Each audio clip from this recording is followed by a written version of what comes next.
तो last episode में हमने देखा था जिसमें ईज़ा और सान के कुछ बहुत क्यूट और लवली मोमेंट्स को दिखाया गया था। वहीं दूसरी तरफ इबो की अपनी लाइफ आगे बढ़ रही थी। वो अपने बिजनेस सर्कल में किसी कॉपरेशन को लेकर कुछ डिस्टर्बेंस फील कर रहा था जो वहीं के लोकल लोगों के साथ था, और उसी सिलसिले में वो गलती से ईज़ा के स्कूल के सामने पहुंच जाता है। एंड कोइंसिडेंटली एक बार फिर से दोनों की निगाहें टकराती हैं। बट अनफॉर्चुनेटली इबो रोड पर था और ईज़ा अपने डैड के साथ रेगुलर बस में। अब आगे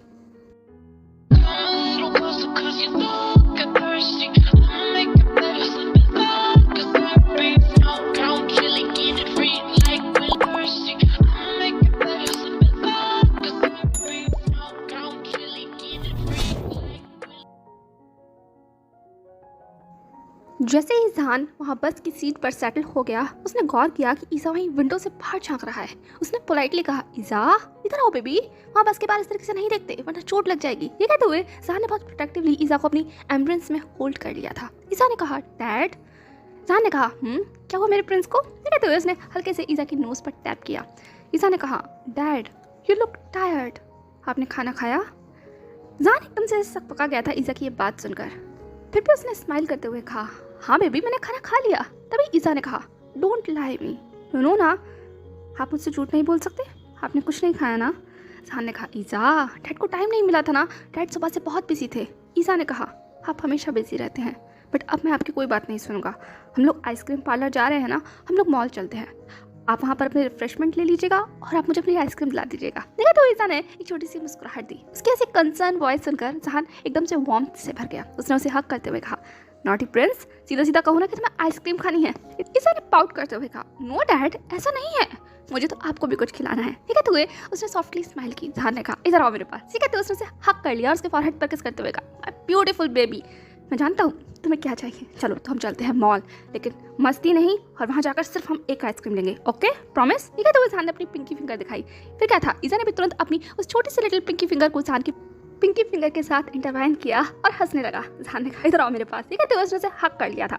उस फादर और सन की जोड़ी इतनी ज़्यादा अडोरेबल और आई कैचिंग थी कि वहाँ पर जितने भी लोग थे वो सब उनकी जोड़ी को देखकर हंस रहे थे, स्माइल कर रहे थे। वो एक वार्म मोमेंट था। वहीं ज़ान और ईज़ा अपनी दुनिया में खो चुके थे। दोनों आज पूरे दिन को डिस्कस कर रहे थे, हंस रहे थे, और उनकी वो हंसी सच में बहुत ज़्यादा कानों को सुकून पहुँचाने वाली थी। वहीं दूसरी तरफ इबो उस धूप में बहुत ज़्यादा परेशान हो चुका था। जैंग ने कहा, बस करो यार, ख़त्म करो इन सब चीज़ों को, मुझे बहुत भूख लगी है, क्या यहाँ कोई रिफ्रेशमेंट की जगह है? ये कहते हुए उसने अपने साइड में खड़े हुए सेक्रेटरी से पूछा। सेक्रेटरी माओ ने कहा, यस सर, और यहाँ पर एक साइड में मॉल है, आप वहाँ जाकर विजिट कर सकते हैं, बाकी यहाँ के सब कामों को ब्रेक दे देते हैं, वर्कर्स भी ब्रेक पर जाने की कह रहे हैं, फिर 1 घंटे के बाद दोबारा काम स्टार्ट करते हैं। ये कहते हुए सेक्रेटरी माओ ने इबो की तरफ देखा। इबो ने चैंग की तरफ देखा, फिर उस पोकर फेस के साथ नोट करते हुए कहा, ओके 1 घंटे बाद मिलते हैं। ठीक है तो वो आगे आगे चलने लगा। जैंग भी इसके साथ चल रहा था। सेक्रेटरी माओ ने वहाँ पर जितने भी लोग खड़े हुए थे उन सबको ऑर्डर दिया। अब ब्रेक हो चुका था। वो अपनी कार में बैठ गया। जैंग भी इसके साथ बैठा था। सेक्रेटरी माओ वहाँ साइट विजिट के लिए रुक गए थे। अब आधे घंटे के बाद ड्यूप्लेक्स मॉल, ज़ान और ईज़ा वहीं कैफेटेरिया में बैठकर अपने अपने मील को एंजॉय कर रहे थे। ईज़ा के हाथ में उसकी आइसक्रीम थी, वहीं ज़ान बर्गर खा रहा था और बार बार ईज़ा के उस छोटे से फेस पर से उस आइसक्रीम के स्पॉट्स को भी साफ कर रहा था। ज़ान ने कहा, बेबी इसके बाद अगर तुम्हें कोल्ड हो गया ना तो याद रखना, डैड उसके बाद तुम्हें आइसक्रीम पर कभी नहीं खिलाएंगे। ईज़ा ने कहा, डैड मुझे आइसक्रीम बहुत पसंद है और मुझे कोल्ड नहीं होगा, वैसे भी आप जानते हैं ना मैं कितना ज़्यादा स्ट्रांग हूँ। ठीक है तो उसने अपने उस छोटे से हाथ को दिखाया। ज़ान ने कहा, हाँ मैं बहुत जानता हूँ तुम कितने स्ट्रांग हो। ओके बाय द वे ये बताओ, आज स्कूल में कोई फाइट तो नहीं हुई ना? मीसा ने अपनी आइसक्रीम को लिक करते हुए कहा, नो डैड आज कोई फाइट नहीं हुई, आज तो पता है आपको मीसा स्कूल आई ही नहीं थी। ज़ान ने कहा, ओह वाओ दैट्स वाई तुम्हारी फाइट नहीं हुई। वैसे कैसे चल रहा है स्कूल और तुम्हारी टीचर्स तुम पर ध्यान दे रही है ना? तुम्हारा पोइट्री एग्जाम कब होने वाला है? ईज़ा ने ज़ान की तरफ क्लियर करते हुए कहा, डैड वो पोइट्री नहीं पोट्री एग्जाम है। ज़ान ने कहा, पोट्री एग्जाम? ईज़ा ने कहा, यस, और वो भी पेरेंट्स के साथ, आपको मेरे साथ चलना होगा स्कूल। ज़ान ने कहा, बेबी मुझे तो इस बारे में कुछ पता ही नहीं था, मुझे तो लगा तुम्हारा पोइट्री एग्जाम है। हाँ, ईज़ा ने लगभग ड्रामेटिकली कहा, आप मेरी बात सुनते कब हैं? हर टाइम तो आप काम पर रहते हैं। एंड अब देखिए हो गया ना कन्फ्यूजन, सैटरडे को एग्जाम है, आपको मेरे साथ सैटरडे को चलना होगा, मैं कोई भी बात नहीं सुनूंगा। ठीक है तो ईज़ा अपने हाथों को बांधकर बैठ गया था। वो बिल्कुल किसी छोटे से लॉस्ट पपी की तरह लग रहा था जो ज़ान पर गुस्सा कर रहा था। ज़ान ने चकल करते हुए कहा, ओके ओके ठीक है मैं चलूंगा तुम्हारे साथ। ईज़ा ने कहा, प्रॉमिस? ज़ान ने कहा, बेबी प्रॉमिस तो नहीं कर सकता बट मैं पूरी कोशिश करूंगा। ईज़ा ने कहा, नो डैड प्लीज़ एक दिन तो आप छुट्टी ले ही सकते हैं ना? ज़ान ने कहा, ईज़ा ट्राई टू अंडरस्टैंड डैड पूरी कोशिश करेंगे, ओके? ठीक है तो उसने ईज़ा के पूरे फेस को कप किया। ईज़ा ने सिर्फ पाउट करते हुए अन्ना ने मन से नोट कर दिया था। जहान ने कहा तुम गुस्सा हो? ईसा ने कहा आई डोंट नो। जहान ने कहा प्लीज। ईसा ने कहा एक शर्त पर। जहान ने कहा ड्रामेटिक, बताओ। ईसा ने कहा डैड मैं टॉय सेक्शन में जाना चाहता हूँ।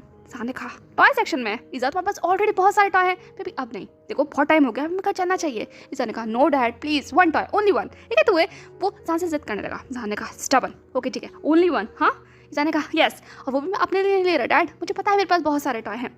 मैं वो? जहान ने कहा मैं जानता हूँ, यूजा के लिए ले रहे हो ना। ठीक है तो उसने चेयर से ईजा को जमीन पर उतारा। ईजा ने जहान का हाथ पकड़ते हुए कहा यस डैड। ठीक है तो उसके फेस पर बहुत ब्यूटीफुल स्माइल थी। इसके बाद दोनों फादर एंड सन एक दूसरे का हाथ पकड़कर मॉल के टॉय सेक्शन में जा रहे थे। वहीं दूसरी तरफ चैंग और इबो उसी ड्यूप्लेक्स मॉल के वीआईपी सेक्शन में थे। वो अपने रूम में बैठकर अपना मील एंजॉय कर रहे थे। चैंग के पास होलसम पूरा लंच था और वहीं इबो सिर्फ अपने जूस के साथ खेल रहा था। चैंग ने कहा अब क्या हुआ तुम्हें, इस तरह से मुंह फुलाकर क्यों बैठे हुए हो? जब से आए हो तब से शांति हो, हुआ क्या है? इबो ने कहा तुम्हें याद है वो पार्किंग वाला बेबी? चैंग ने कहा कौन सा बेबी? अभी बेबी होने में बहुत टाइम है मेरा। इबो ने मुंह बनाते हुए कहा मैं तुम्हारी और जीही की बात नहीं कर रहा हूँ, मैं उस दिन रोड की बात कर रहा हूँ जब वहाँ वो एक बच्चा मिला था। चैंग ने कहा ओ वो फेरी वाला? हाँ बहुत क्यूट लड़की थी। इबो ने करेक्ट करते हुए कहा वो लड़की नहीं थी, वो लड़का था। चैंग ने लगभग कफ करते हुए कहा क्या था? इबो ने कहा हाँ वो एक लड़का था। चैंग ने कहा तो उसने ऐसी ड्रेस क्यों पहन रखी थी? डूड वो सच में एक लड़की लग रहा था, लेकिन वो बहुत क्यूट था। ठीक है तो चैंग हंसने लगा। इबो ने कहा शायद इसका फैंसी ड्रेस कॉम्पिटिशन होगा, आई डोंट नो, लेकिन तुम्हें पता है वो आज फिर मुझे मिला था। चैंग ने कहा वो कहाँ पर? मुझे तो नहीं दिखाई दिया, तुम तो सुबह से लेकर अब तक मेरे साथ ही हो।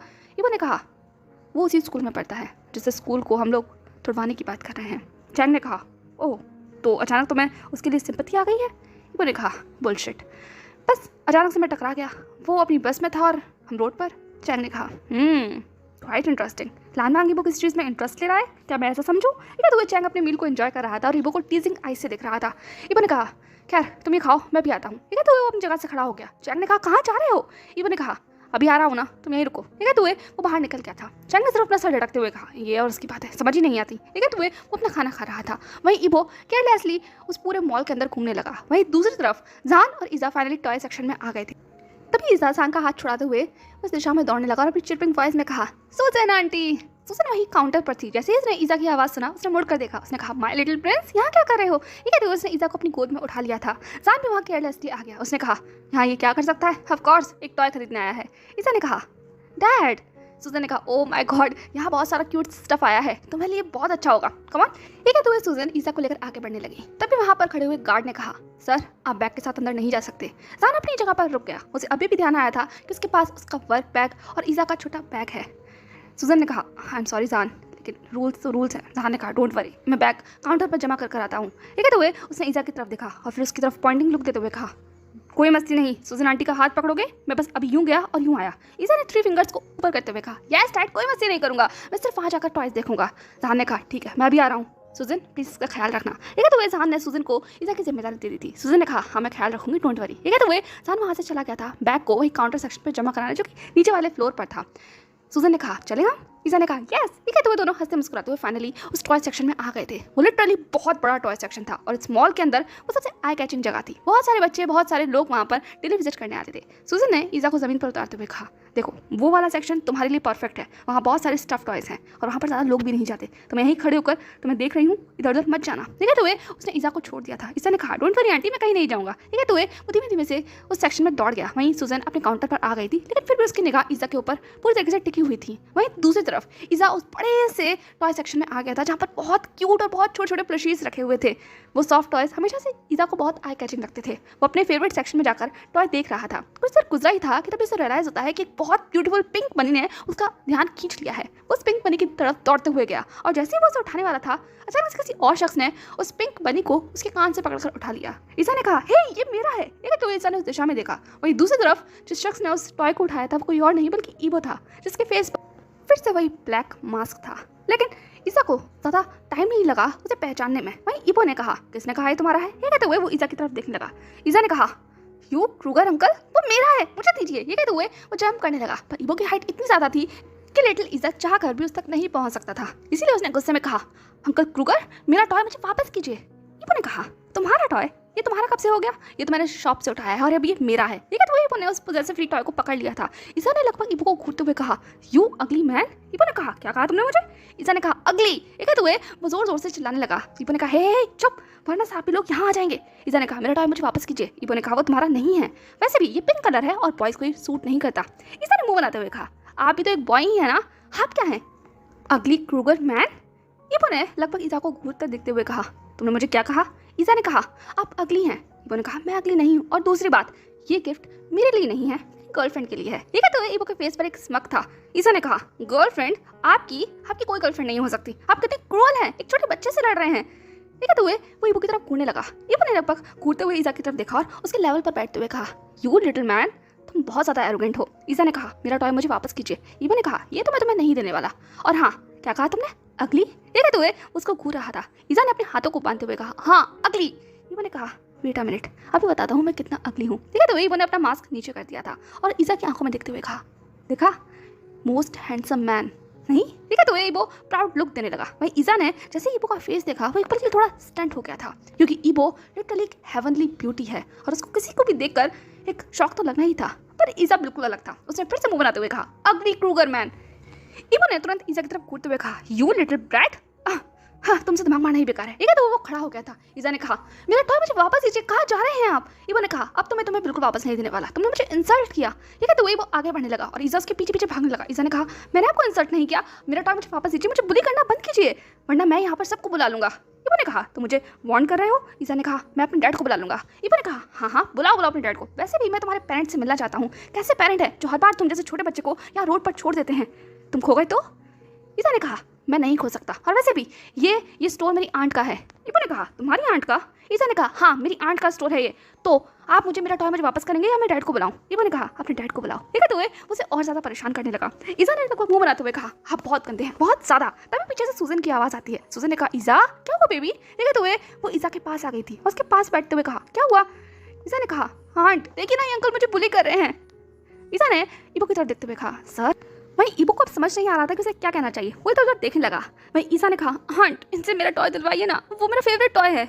इबो ने कहा, ये मैंने परचेस कर लिया है। ठीक है? तो वो फिर से उस टॉय को अपने पीछे छुपाने लगा। वहीं सूजन बहुत परेशान हो गई थी, समझ नहीं आ रहा था कि उसे कस्टमर से डील करना चाहिए इस लिटिल ईसा से। इसीलिए उसके पास एक ही ऑप्शन था और वो था ईसा को मनाना। उसने कहा, बेबी यहाँ पे बहुत सारे टॉय हैं, वो टॉय कस्टमर ने बाय कर लिया है ना, तो हम उनसे ले नहीं सकते, प्लीज तुम और टॉय देख लो। ठीक है? तो ईसा को मनाने लगी। वहीं वो तिरछी आंख से इबो की तरफ भी देख रही थी कि शायद इबो मान जाए और वो टॉय ईसा को दे दे।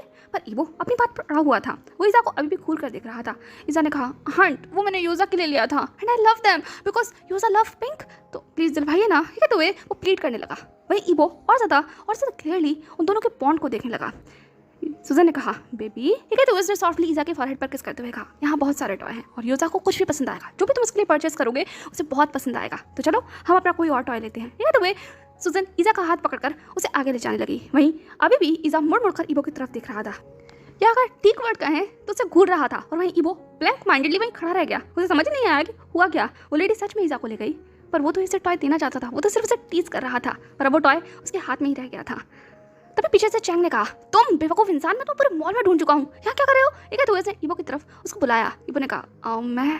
चैंग ने कहा, हाँ तुम यहाँ क्या कर रहे हो? वर्कर्स का फोन आ रहा है, चलो मेरे साथ। ठीक है? तो वो उसका हाथ पकड़कर उसे ले जाने लगा। इबो ने कहा, हे रुक जाओ तुम। ठीक है? तो उसने अपना हाथ पीछे खींच लिया। चैंग ने कहा, पहले बात कर लो, उसके बाद जो तुम्हें करना हो वो कर लेना, प्लीज सेक्रेटरी माओ का कॉल आ रहा है, प्लीज समझो। ठीक है? तो उसने फोन इबो के हाथ में रख दिया था। इबो ने एक घड़ी उस फोन की तरफ देखा और एक घड़ी वहीं ईसा की तरफ, जो अभी भी सुजन के हाथों में था। चैंग ने कहा, अरे अब क्या हो गया, बात करो, इंपॉर्टेंट है, वरना सारे इन्वेस्टर चले जाएंगे, कॉल पिक द कॉल। ठीक है? तो इसने फोर्सफुली इबो के हाथ में फोन रख दिया था। इबो ने फाइनली एक आखिरी नोट देकर उस फोन को उठा लिया और वो स्टोर से बाहर आ गया फोन पे बात करने के लिए। वहीं दूसरी तरफ ईसा का पूरा फेस सच में बिल्कुल सी पंपकिन की तरह लग रहा था, वो बहुत गुस्से में था। तभी इंसान आता है पीछे से। उसने कहा, सुजन ईसा क्या हुआ, सब कुछ ठीक तो है? ठीक है? तो वो ईसा के फेस की तरफ देखने लगा। जान को रियलाइज हो गया था कि कोई तो गड़बड़ है। सुजन ने कहा, हाँ तुम्हें थोड़ी देर पहले आना चाहिए था। साने कहा, क्या हुआ, सब कुछ ठीक तो है? ठीक है? तो उसने ईसा को अपनी गोद में ले लिया।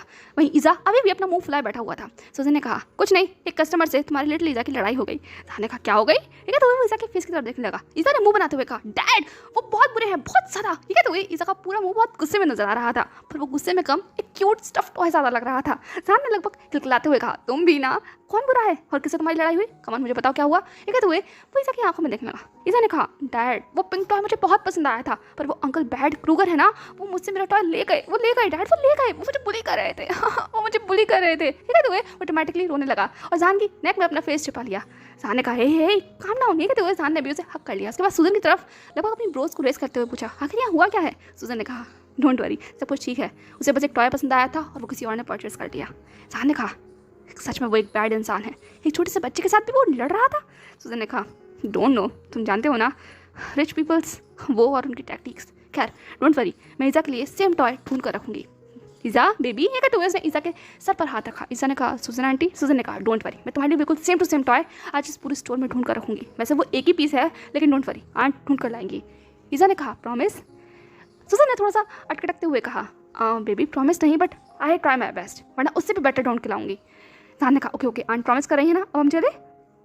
ये तो उसने ईसा की तरफ देखा। ईसा ने कहा, डैड बट टॉय?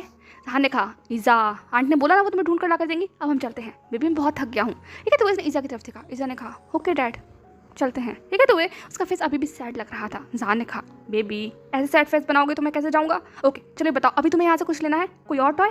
ईसा ने कहा, नो डैड, मुझे सिर्फ वही चाहिए था, पर वो बैड अंकल ले गए, वो अपने साथ ले गए डैड। ये कहते हुए ईसा बहुत उदास लग रहा था। जान ने उसे हक करते हुए कहा, कोई बात नहीं बेबी, कोई बात नहीं, डैड तुम्हारे लिए और भी ब्यूटीफुल टॉय लेकर आएंगे, ओके चले हम? ये कहते हुए उसने ईसा को हक किया और वो दोनों आगे चलने लगे। ईसा भी जान की गोद में था और अब बहुत डाउन लग रहा था, इसलिए उसने अपना सर जान की नेक में रख दिया था। जान ने कहा, बहुत थक गए ना? ईसा ने कहा, मैं थक गया।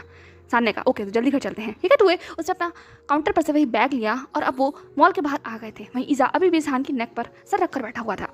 वहीं दूसरी तरफ ईबो का कॉल फाइनली खत्म हो गया था। उसने तुरंत फोन चैंग को देते हुए कहा, मैं भी आ रहा हूँ। ठीक है, तो वो दौड़ता हुआ स्टोर में गया वापस ईसा को देखने के लिए, को उसे वो टॉय देने के लिए। पर अनफॉर्चुनेटली ना तो वहाँ पर सुजन थी और ना ही वहाँ पर ईसा नजर आ रहा था। ये थोड़ा सा परेशान हो गया। उसने जब तरफ देखा लेकिन अभी भी वहाँ पर कोई नहीं था। वो तुरंत दौड़ता हुआ काउंटर पर पहुंचा। उसने उसी काउंटर मैन से कहा, एक्सक्यूज़ मी, यहाँ एक लेडी थी और उसके साथ एक बेबी, कहाँ गया वो? उस काउंटर मैन ने अजीब तरीके से ईबो के फेस की तरफ देखा क्योंकि ईबो अभी बहुत सस्पिशियस लग रहा था। उसने मास्क लगा रखा था और जिस तरीके से उसका हुलिया था उसे देखकर वो आदमी थोड़ा सा अनकंफर्टेबल लग रहा था। तभी ईबो ने अपना फेस पर से उस ब्लैक ग्लासेस को नीचे करते हुए कहा, मैंने कुछ पूछा है। ईबो की आंखें इतनी ज़्यादा डार्क लग रही थी कि वो इंसान तुरंत सब पका गया। उसने कहा, आई एम सॉरी सर, आप किसके बारे में बात कर रहे हैं, मुझे कुछ नहीं पता। तभी पीछे से सुजन आती है। उसने कहा, एक्सक्यूज़ मी सर, आपको फिर से कोई प्रॉब्लम है? ठीक है, तो सुजन की आवाज़ थोड़ी सी हार्श थी। ईबो को रियलाइज़ हुआ ये वही लेडी है। उसने कहा, वो छोटा बच्चा कहाँ गया? सुजन ने कहा, आपको कोई काम है उससे? वो जा चुका है। ईबो ने तुरंत अलर्ट होते हुए कहा, वो चला गया कहाँ? ठीक है, तो ईबो की आवाज़ थोड़ी सी डाउन साउंड कर रही थी। सुजन ने थोड़ा इरिटेट वॉइस में कहा, वो अपने डैड के साथ चला गया, आपने उसको भूली किया था। ठीक है, तो सुजन ईबो थोड़ा रूड बात कर रही थी। उस काउंटर मैन ने कहा, सुजन माइंड योर ओन बिजनेस। सुजन ने कहा, आई एम सॉरी सर। उसके बाद ने ईबो की तरफ देखते हुए कहा, I am sorry sir, but वो I love him and I am just sorry, I am sorry. Personal और प्रोफेशनल लाइफ अलग अलग होती है, आई एम सॉरी। ईबो ने कहा, आई एम सॉरी, एक्चुअली मैं उसे ये देना चाहता था। ठीक है, तो ईबो ने उस छोटे से टॉय को सुजन की तरफ बढ़ा दिया था। सुजन ने शॉकिंगली ईबो की तरफ देखते हुए कहा, ये टॉय? ईबो ने कहा, आई एम सॉरी, मैं तो सिर्फ उसे टीज कर रहा था, वो बहुत क्यूट है ना, तो बस उसके साथ खेल रहा था, मुझे उसको बुली करने का कोई इरादा नहीं था। ये टॉय आप उसे दे देना, आप उसे जानती है ना? सुजन ने कहा, नो सर, आप इसे रख सकते हैं, वो तो एक बेबी है, वो बस खेल रहा था, डोंट टेक सीरियसली, आप इसे रख सकते हैं, मैं उसे कोई दूसरा टॉय दे दूंगी। ईबो ने फोर्सफुली कहते हुए कहा, नो, आप उसे ये दे दीजिएगा। ये कहते हुए उस टॉय को फोर्सफुली उसने सुजन के हाथ में रख दिया था। सुजन ने कहा, आर यू श्योर सर? ईबो ने कहा, आई एम श्योर, उसे दे देना, उसे पसंद आएगा। सुजन ने कहा, ओके थैंक यू सर, मैं उसे बता दूंगी कि आपने उसे दिया है। ईबो ने कहा, उसे बताने की कोई ज़रूरत नहीं है, हाँ पर एक तो उसने तुरंत एक मार्कर लिया उसी स्टोर मैन के पास से और उस टॉय के हैंड पर कुछ लिख दिया। उसके बाद से सुजन की तरफ देखते हुए कहा, उसे ये दे देना। सुजन ने कहा, ओके सर। ठीक है, तो उसने वो टॉय फाइनली ले लिया था। वहीं ईबो चैंग के साथ उस मॉल से अपने कंस्ट्रक्शन साइट पर चला गया था। वहीं जान अपने घर पर आ गया। इस बीच में ईसा जान की बाहों में ही सो गया था। जान ने बहुत केयरफुली ईसा को वहीं बेड पर लेटाया, उसे बहुत अच्छे से ब्लैंकेट उड़ाया, उसके पाँव में से उसके सॉक्स, उसके स्लीपर्स को उतार कर वहीं साइड में रखा और उसको देखने लगा।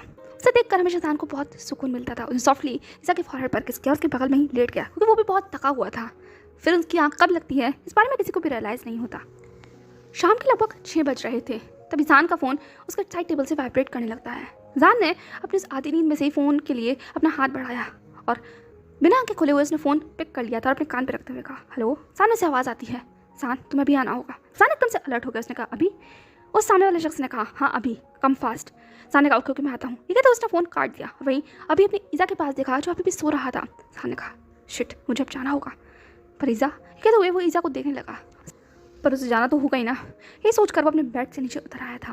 उसने तुरंत अपने कबर्ड में से अपने कपड़ों को बाहर निकाला, शावर रूम में गया, शावर लिया और बाहर आ गया। उसके बाद ईज़ा को देखा। उसने सॉफ्टली ईज़ा के फेस पर पैट करते हुए कहा, बेबी ठीक है। तो वो उसे जेंटली उठाने लगा। वहीं ईज़ा अभी भी करवटें ले रहा था। वो इधर उधर अभी भी सोने की कोशिश कर रहा था, लेकिन जहान उसे परेशान कर रहा था। फाइनली ईज़ा ने अपनी सोनी हुई आवाज़ में कहा, व्हाट डैड, आप मुझे परेशान कर रहे हैं, वाई। ठीक है। तो ईज़ा जहान को गुस्सा करने लगा। जहान ने कहा, बेबी प्लीज़ उठ जाओ, डैड को वर्क पर जाना है। जैसे ईज़ा ने सुना, उसने धीमे से अपनी आंखों को खोला और जहान की तरफ देखते हुए कहा, आपको फिर जाना है। जहान ने कहा, सॉरी बेबी, पर अंकल मुझे बुला रहे हैं। उसने कहा, डैड ठीक है। तो वो उठकर बैठ गया था।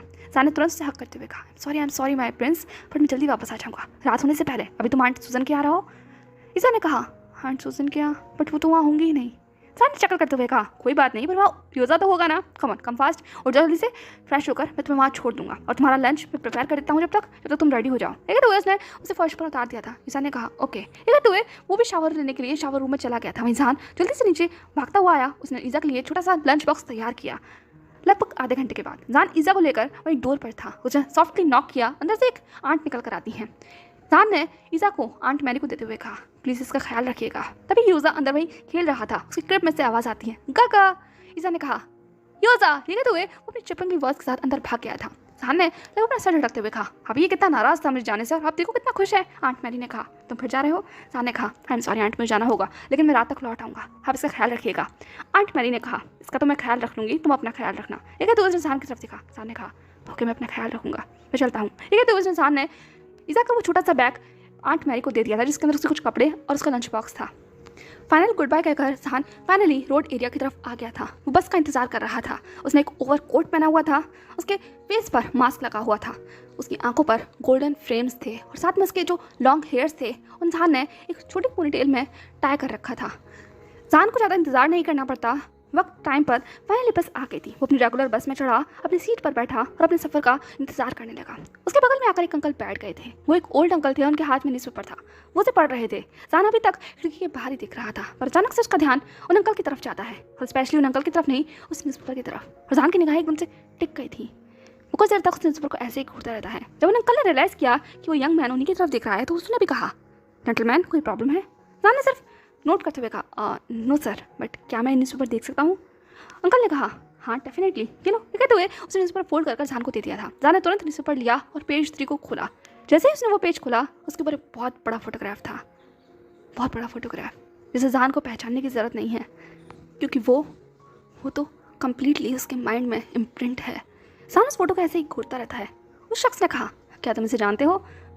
जान ने कहा, नहीं अंकल, ये लीजिए। ठीक है। तो जान ने पेपर फोल्ड कर वापस उन्हें दे दिया था और वापस उसी कोट औरा के साथ वहीं बैठ गया। अंकल ने कहा, अजीब है। ठीक है। तो वो फाइनली अब बस स्टॉप आ गया था जहाँ जान को उतरना था। जान बस से तुरंत नीचे उतर आता है और वो रोड पर ऐसे ही चलता है। उसके माइंड में बहुत कुछ चल रहा था, पर वो बिल्कुल लोनली और लॉस्ट पर्सन लग रहा था। फाइनली वो अपनी लेबोरेटरी में आ गया था। जैसे ही वो अंदर जाता है, सामने एक शख्स जान को घूरते हुए देखता है। उसने कहा, तुम अब आ रहे हो, मैं तुम्हें कब से कॉल कर रहा हूँ, यहाँ ऐसे टाइम नहीं चलता। जान ने कहा, आई एम सॉरी, लेट हो गया था, जानते हो ना ईज़ा को मुझे छोड़ना था। ठीक है। तो जान ने तुरंत अपना बैग वहीं लॉकर रूम में रखा और तुरंत एक मेडिकल गाउन पहनकर वो बाहर आ गया था। इसके बाद वो एक शेडी से रूम में चला जाता है, जहाँ पे ऑलरेडी सैम उसका इंतजार कर रहा था। अब लगभग 4 घंटे के बाद फाइनली जहान और सैम एग्जॉस्ट होकर उस रूम से बाहर निकल कर आते हैं। सैम ने कहा, इट्स क्वाइट क्रिटिकल, बॉडी की हालत हद से ज़्यादा ख़राब थी। जहान ने कहा, हद से ज़्यादा, आई थिंक ऑलमोस्ट वो डिकम्पोज हो गई थी। सैम ने कहा, हाँ ऑलमोस्ट, लेकिन ट्रेसेस तो निकालने थे ना। खैर ठीक है। तो दोनों ने अपने उस मेडिकल गाउन को और ग्लव्स को वहीं डिस्पोजल में डाला। उसके बाद सैम ने जान की तरफ देखते हुए कहा, एक और केस आने वाला है, लेकिन रात को 2 बजे। जान रुक गया। उसने कहा, 2 बजे। सैम ने कहा, हाँ 2 बजे, एंड एक और बात। लेकिन तो सैम थोड़ा हेजिटेट नजर आ रहा था। जान ने कहा, कुछ और हुआ है। सैम ने कहा, और जान आई थिंक तुम्हें कुछ और सोचना चाहिए। जान ने कहा, कुछ और से क्या मतलब है। सैम ने कहा, ऐसे नहीं चलेगा, आई मीन अगर इंक्वायरी हुई किस दिन तो तुम्हारा नाम आ सकता है। जान ने कहा, मैं इसीलिए तो असिस्टेंट का काम कर रहा हूँ ना, ताकि अगर इंक्वायरी हो तो मेरा नाम कहीं ना आए। सैम ने कहा, हाँ मैं जानता हूँ, और ये भी जानता हूँ कि तुम कहाँ कैसी जगह काम कर रहे हो। यहाँ पर इंक्वायरी नहीं हो सकती, पर सोर्स कह रहे हैं इंक्वायरी हुई तो प्रॉब्लम हो जाएगी। जान आई थिंक तुम्हें कुछ देर के लिए सब कुछ रोक देना चाहिए। जान ने कहा, मैं नहीं रोक सकता सैम, तुम जानते हो ना बहुत सारे एक्सपेंसेस है जिन्हें मुझे उठाना है, और वैसे भी मुझे मेरे मेडिसिन का भी खर्चा उठाना है। सैम ने कहा, क्या तुम अभी भी वो सब ले रहे हो। जान ने कहा, डेली बेसिस पर नहीं, पर ठीक है। तो जान आगे बढ़ने लगा, तभी सैम ने उसका हाथ पकड़ते हुए कहा, जान। ठीक है। तो उसने उससे रोक लिया था। जान ने कहा, सैम प्लीज़ वापस शुरू मत हो जाना, पर बस मुझे लेनी पड़ती है कभी कभी। तुम नहीं समझोगे। ये क्या? तो ईजान अपना हाथ छुड़ाने लगा। सैम ने कहा तुम पागल हो गए हो क्या? क्या तुम सच में पागल हो गए हो? ईजा बहुत छोटा है अभी, बहुत छोटा। क्या चाहते हो तुम? हाँ, ईजान ने कहा मैं कुछ नहीं चाहता, मैं उसी के लिए सब कुछ कर रहा हूँ। सैम ने चिल्लाते हुए कहा उसके लिए? तुम उसके लिए सब कुछ कर रहे हो? तुम जानते हो ना पहले क्या हुआ था? अगर गलती से दोबारा से वो सब कुछ हुआ तो तुम ईजा की कस्टडी खो दोगे। लेकिन तो सैम बहुत गुस्सा नजर आ रहा था। सैम ने कहा ऐसा कभी दोबारा नहीं होगा। सैम ने कहा अगर तुम ऐसे ही रास्ते पर चलते रहे तो ऐसा जरूर होगा। अपना हाथ दिखाना। ये तो उसने सैम का हाथ खींच कर पकड़ा। सैम पूरी कोशिश कर रहा था कि वो अपना हाथ छुड़ा पाए, पर सैम की पकड़ बहुत तेज थी और सैम ने एकदम से सैम की आर्म को ऊपर कर दिया। और जैसा उसने सोचा था हाल बिल्कुल वैसा ही था। उसने ये कहा कब से शुरू किया है? सैम ने कहा सैम मुझे छोड़ो। सैम ने कहा मैं पूछ रहा हूँ कब से शुरू किया है? तो उसकी पकड़ बहुत टाइट हो गई थी। सैम ने कहा ज़्यादा वक्त नहीं हुआ। सैम ने लगभग जान को झकझोरते हुए कहा for god damn it, why अब इतने सालों के बाद क्यों? जान ने ब्लैंक फेस के साथ सैम की तरफ देखा और अपना हाथ छुड़ाते हुए कहा मैंने इसे कभी बंद नहीं किया था, और इतने सालों के बाद का क्या मतलब है? ये हमेशा से मेरी लाइफ का पार्ट रहे हैं। हाँ बस मुझे अब ईजा का और ज़्यादा ध्यान रखना है, इसीलिए डोजेस को बढ़ा दिया है, दैट्स ऑल। ये कहते हुए अपना बैग लेकर वहाँ से जाने लगा। वहीं सैम डिफीटेड सा वहीं खड़ा रह जाता है। उसने चिल्लाते हुए कहा रात को 2 बजे आओगे? जान ने कहा पता नहीं, शायद ही आऊँ। लेकिन तो जान फाइनली उस लेबोरेटरी से बाहर आ गया था। तभी उसके फ़ोन पे एक नोटिफिकेशन आता है। उसने फ़ोन बाहर निकाल कर देखा तो उसमें पेमेंट थी जो अभी भी सैम ने उसे की थी। जान ने उस पेमेंट को देखा और फिर अपना फ़ोन वापस अपनी पॉकेट में रखा और वहीं रोड पर चलने लगा। वो बिल्कुल लॉस्ट था, ब्लैंक था, वो बस रोड पर ऐसे ही चले जा रहा था। फाइनली वो एक मैगजीन शॉप पर रुकता है, फिर वही न्यूज़पेपर खरीदता है जो न्यूज़पेपर उसने उस बस में पढ़ा था। फाइनली पेमेंट करने के बाद वो एक रेगुलर बस में बैठता है और अपने घर के लिए निकल जाता है। घर लगभग आधे घंटे के बाद शांत पहुंच चुका था। घर पूरी तरीके से खाली था। उसने अपना बैग वहीं साइड में रखा, सुजन को मैसेज किया कि वो ईजा का ख्याल रखे, और वो बस ब्लैंकली उस घर के अंदर चला गया, स्पेशली एक रूम के अंदर, और जाकर उसने उस रूम को बंद कर लिया। सो हे एवरीवन, कैसा लगा आपको आज का ये पार्ट और हमारी ईजा और इबो की वो छोटी सी नोक झोंक? फाइनली देखते हैं आगे क्या होने वाला है और जान उसकी लाइफ में आखिर ऐसा चल क्या रहा है। क्या कोई गैस कर सकता है? अगर गैस कर सकता हो तो डेफिनेटली मेरे साथ कमेंट सेक्शन में बताना। बाकी मुझे ये बताना मत भूलना कि आपको आज का पार्ट कैसा लगा। मिलते हैं नेक्स्ट पार्ट में। तब तक वीडियो अगर पसंद आया तो लाइक कर देना, चैनल को सब्सक्राइब कर देना। Bye bye.